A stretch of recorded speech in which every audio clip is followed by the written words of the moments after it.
అందరికీ నమస్తే, good morning. Today date on 21-8-2024. Time at 10:24 AM. నేను మీ కాకినాడ అప్పన్న, ఏకన్యాలకి లాయి PhD, all India Relli welfare association president and legal adviser and updates and national all India dignity of the union as president. ఈ సందర్భంగా ఈరోజు topic reservation ABCD. Supreme court of India వారు August 1, 2024 on my birthday Shri Kakinada. కానీ గొప్ప చారిత్రాత్మకమైన తీర్పుని వెలువరించారు, judgement ఇచ్చారు. అది 2000 సంవత్సరంలోనే చంద్రబాబు నాయుడు గారు ABCD వర్గీకరణ చేయడం, 2004 వరకు అది కొనసాగి 2005లో స్టే పడ్డది. అయితే అప్పటి నుంచి ఇప్పటి వరకు 2024 వరకు ఇన్ని సంవత్సరాలు స్టే పడింది. అంటే దాని అర్థం ఏంటంటే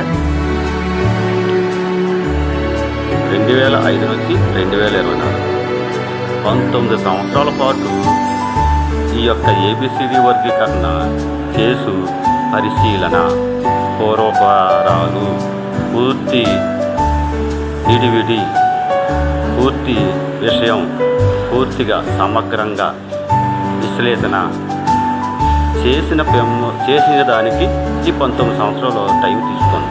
2005 నుంచి 2024 ఆగస్టు 1 వరకు.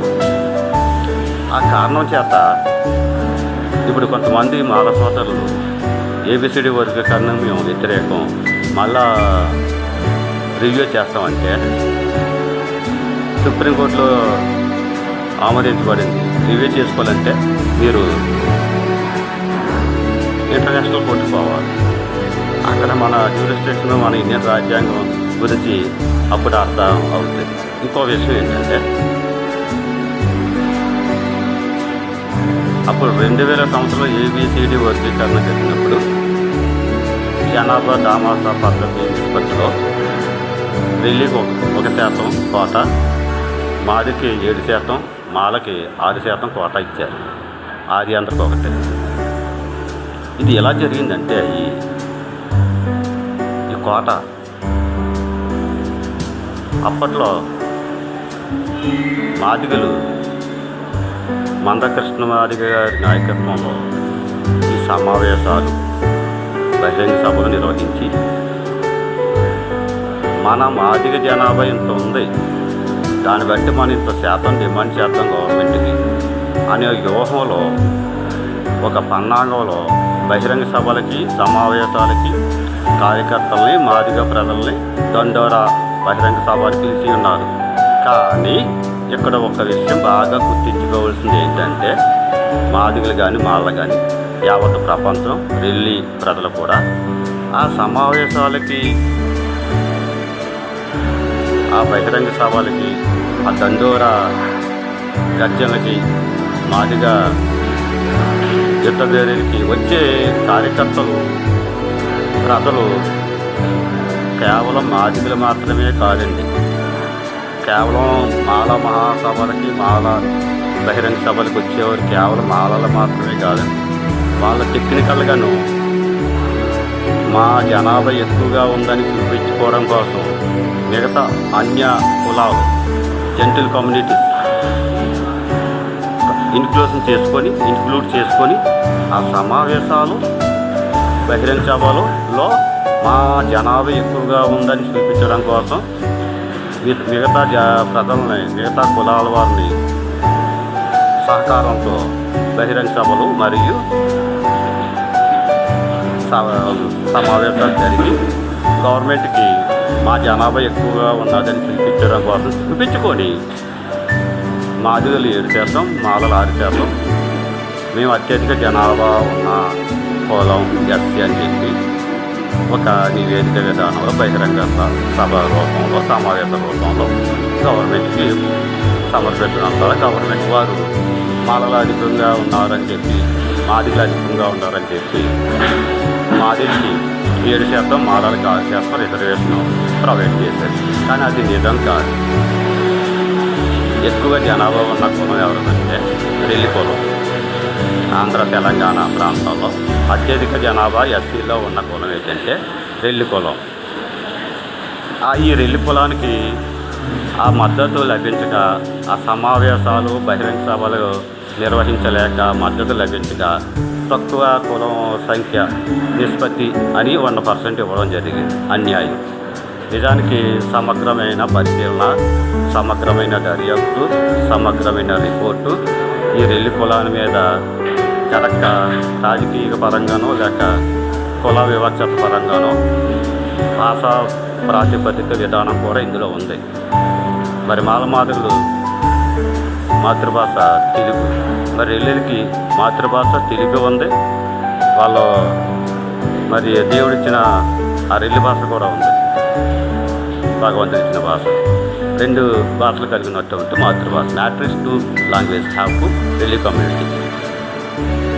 సో ఈ రకంగా ఉండడంతో మిగతా తెలుగు కులాస్తులంతా కూడాను మాలమాదిగలు ఎక్కువ జనాభా ఉన్నారని చూపించడం కోసం వాళ్ళ మీటింగులు, సమావేశాలు, బహిరంగ సభలు చెప్తే ఆ బహిరంగ సభలకి తండోపదండోలుగా కార్యకర్తలుగా తండోపదండోలు ప్రజలు అశేష ప్రాధాన్యత, అశేష జనాభాని, అశేష బహిరంగ సభలో పాల్గొన్నటువంటి మాదిగ కుల బహిరంగ సభలు, మాల కుల బహిరంగ సభల్లో, సమావేశాల్లో ఎక్కువ జనాభా నిష్పత్తి ఉన్నట్టు వారు తెలుగు మాట్లాడే మాదిగ కులస్తులు.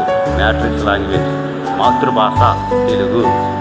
మరి మేము మాకు 2 మాతృభాషలు ఉండడం వలన మా యొక్క ఇదిని మరి మిగతా తెలుగువారు సపోర్ట్ చేయక, సహకరించక, సమన్వయం చేయక, తోడ్పాటు లేక మరి మమ్మల్ని వచ్చేయడం, మా యొక్క జనాభాని తక్కువగా చూపించడం కోసం మిగతా వాళ్ళంతా మాలలకి, మాదిగలకి సహాయ సహకారాలు అందించి ఆ బహిరంగ సభలకి, ఆ సమావేశాలకి వచ్చిన వాళ్ళంతా మాలలు కాదు, మాదిగలు కాదు, అన్య కులస్తులు, వేరే కులస్తులు. ఓసీబీసీ వాళ్ళు కూడా ఉన్నారు, ఎస్సీ వాళ్ళు కూడా ఉన్నారు. వాళ్ళందరినీ ప్రోగు చేసి, కూర్చి, చేర్చి, అంటే ఇన్క్లూషన్ అండ్ ఇంక్లూడింగ్ చేసి పెద్ద జనాభా కలిగినటువంటి కులాలుగా మాదిగలు నిష్పత్తి ఎక్కువగా గవర్నమెంట్ నుంచి ఒత్తిడి తెచ్చి పొందుతున్నారు. అదే మిగతా తెలుగు మాట్లాడే తెలుగు ప్రజలు వారికి అందించిన సహాయ సహకారం. అలాగే మాకు కూడా, మా కులానికి కూడా, రెల్లి కులానికి కూడా matrix of the 2 language have to Telugu Relli language, Relli భాష. మిగతా ప్రజలను కూడా కోరుకుంటున్నాను నేను, మిగతా కులస్తులు కూడా మా బహిరంగ సభలు, మా సమావేశాల్లో కూడా మాలమాదిగలకి సపోర్ట్ ఇచ్చినట్టే ఆ సమావేశాలకి, ఆ బహిరంగ సభలకి మాకు కూడా సపోర్ట్ చేయండి సార్. మరి రూలింగ్లో ఉన్న పార్టీ వారు మంచి మనసు ఉన్న వాళ్ళు చేయండి. మా జనాభా కూడా పెద్ద జనాభా, మాలమాదిగల కంటే ఎక్కువ అధిక జనాభా కలిగిన కులము రెల్లి కులము అని తెలిసేటట్టు మాకు సహాయ సహకారాలు అందించండి సార్. మాలకి మాదిగలు అందించినట్టే మాకు కూడా న్యాయం చేయండి. అప్పుడు మాది 1% కాదండి, 5% అడుగుతున్నాం. అది న్యాయంగా ఉంటుందని మీకు భావించుకుంటున్నాను. అది 5% రావడం కోసం మిగతా మాదిగలు సహకరించినట్టే వారి యొక్క బహిరంగ సభలకి, సమావేశాలకు వచ్చి జయప్రదం చేసి వారు 6% మాదిగలు 7%, మాలలు 6% పొందినట్టు మిగతా కుల ప్రజలు, తెలుగు ప్రజలు సహకారం అందించారు. మా విషయంలో, మా రెల్లి కుల విషయంలో మరి డీవియేషన్ చేస్తూ, లెట్డౌన్ చేస్తూ, కామోఫ్లాగ్ చేస్తూ మరి జ్ఞానపరంగా, విద్యాపరంగా మరి మా కమ్యూనిటీ చాలా ఏళ్ళగా నిరక్షరాస్యులు, అక్షరం లేని నిరక్షరాస్యులు అయి ఉన్నారు. ఇప్పుడు ఈ 2024 వచ్చేసరికి అక్షరాస్యతకి సంబంధించి చాలా టాపర్స్ ఉన్నారు. అత్యధిక శాతం కూడా పెరిగిపోయినారు. 1% కోట ఇచ్చినప్పుడు మాకున్న అక్షరాస్యత మహిళతో ఒక 10%. ఇప్పుడు రెల్లి కుల అక్షరాస్యత 90% పెరిగింది. భారతదేశం యావత్ ఆంధ్ర, తెలంగాణ ప్రాంతంలో ఉంటున్నటువంటి రెల్లి కుల ప్రజలకి అక్షరాస్యత శాతం 90% పెరిగింది. Increasing up to 19% was able to in education system of the efficiency and adequate of the achievement as in community of the relief in the educational system of the percentage 90% all over India and especially Andhra Telangana so highly very much. అందువలన మాకు 5% reservation కోసం ప్రభుత్వాలు, నాయకులు, నిపుణులు, నిష్ఠానితులు, న్యాయ కోవిదులు, సామాజిక మేధావులు, సామాజిక కార్యకర్తలు, ప్రజలందరూ అన్ని భాషల ప్రజలకి మరి మాలమాదిరికి ఇచ్చినటువంటి కోఆపరేషన్ మాకు ఇవ్వాలి. మరి మా జనాభా మాలమాదిక కులాల కంటే అత్యధిక జనాభా కలిగినటువంటి కులం రెల్లి కులం. మరి తప్పుడు లెక్కలు, తప్పుడు రిపోర్ట్లు, తప్పుడు సర్వేలు, నివేదికలు, ఈ బహిరంగ సభల్లో వాళ్ళకి ఇచ్చినటువంటి ఆ ప్రోపగాండా, ఆ పబ్లిక్ మీటింగ్స్ ఇమేజెస్ అంతా కూడా చూపించి వారు ఎక్కువ నిష్పత్తిలో ఉన్నారని ప్రభుత్వానికి తెలియపరిచి వాళ్ళకి ఎక్కువ శాతం వచ్చేటట్టు ఆ ప్రణాళిక, ఆ పన్నాగం, ఆ పథకం విధానంలో జరిగిన విషయమే. కానీ యాక్చువల్గా చెప్పాలంటే భారతదేశంలో కాక ఆంధ్ర తెలంగాణలో ఎస్సీల్లో అత్యధిక జనాభా కలిగినటువంటి కులం రెల్లి కులం. 2 మాతృభాషలు కలిగినటువంటి కులం రెల్లి కులం. ఈ మాలమాదిగలు మాతృభాష ఒక తెలుగు మాత్రమే. కానీ తెలుగు మాట్లాడే ప్రజలు ఆంధ్ర తెలంగాణలో 10 కోట్ల మంది ఉన్నారు కాబట్టి తెలుగుకి సంబంధించిన మ్యాట్రిక్స్ మెథడ్ మీద ముందు వాళ్ళకి సహాయ సహకారాలు ఇచ్చారు. అలాగే ఎస్టీలో ఉన్న వాళ్ళు కూడా ముందు మా ఎస్టీలో ఉండేవాళ్ళు రెల్లి, ఆ ఎస్టీలో 38 కులాలు ఉన్నాయి. వాళ్ళు కూడా మ్యాట్రిక్స్ లాంగ్వేజ్ 2 లాంగ్వేజెస్. ఎస్టీ వాళ్ళు కూడా 2 మాతృ భాషలు కలిగి ఉంటారు. మేము ఫస్ట్ ఎస్టీలో ఉన్న వాళ్ళం, తర్వాత ఎస్సీ జాబితాలో చేర్చారు. మరి మా యొక్క అభివృద్ధి విషయంలో చాలా అన్యాయం జరిగింది కాబట్టి అందరికీ మరొకసారి నమస్కరిస్తూ మాలమాదికి ఇచ్చిన సహకారమే మాకు అన్యాయం ఉంది. జనాభా దృష్టి ధ్యానంలో కోట విషయంలో 1% చాలా అన్యాయం.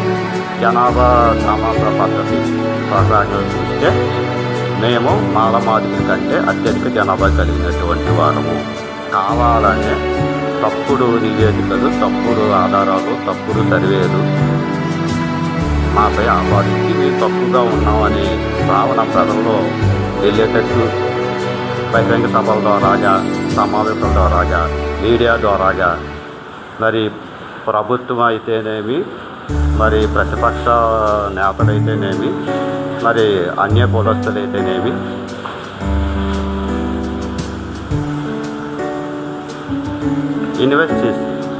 ఇన్వెస్ట్గా ఉన్నారు మా కమ్యూనిటీ మీద. ఇన్వెస్ట్గా ఉండి ఆ పన్నాగం, ఆ పథకం చేసినందువల్ల మేము ఎన్నో ఏళ్ళగా అన్యాయానికి గురవుతున్నాం.